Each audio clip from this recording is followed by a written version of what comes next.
The Hyman Archive is an incredible collection of over 50,000 magazines that I've collected personally for the last 25 years or so.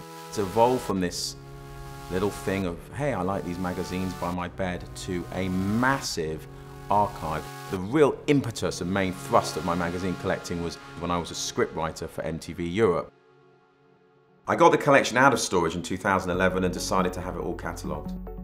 The archive is really important for us at the PPA because we've been looking back 100 years at the history of magazines, and it's more difficult than you might think to find a copy of something like the NME or Vogue or even Empire magazine from the last 25 years.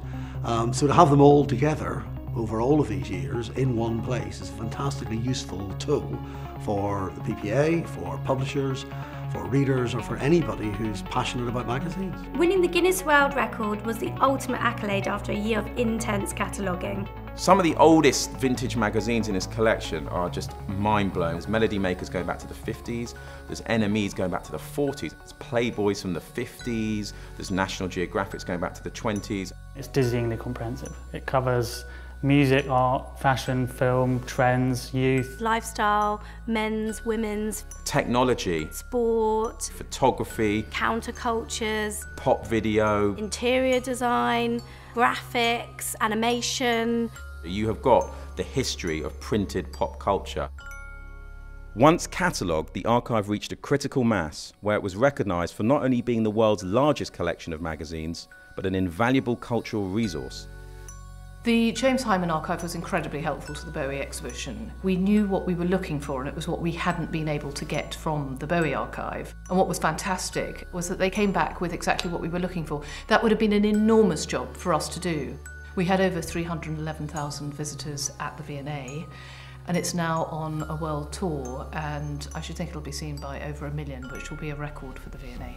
The Hyman Archive is so valuable because it predates digitisation. That's one of the most important things everyone's got to keep remembering. Putting all these magazines that are currently in print form into digital form is clearly the next step. So it's a very timely project. It will be a perfect case study, I would suggest, for mass digitisation.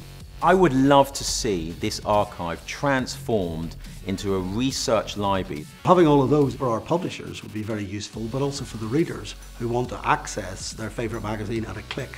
The Hyman Archive is clearly a unique collection which will be invaluable to all sorts of people. The value of it to the future is incomprehensible. It's like not having a library. There is nothing like what this archive will be able to give me that will give me an unparalleled reference. Someone will need to find something. Someone will need to prove something. Someone will need to look back on something. And it's the only place you can find it. It would basically be my first port of call for anything, any new projects that I'd started. It'd be my new Google.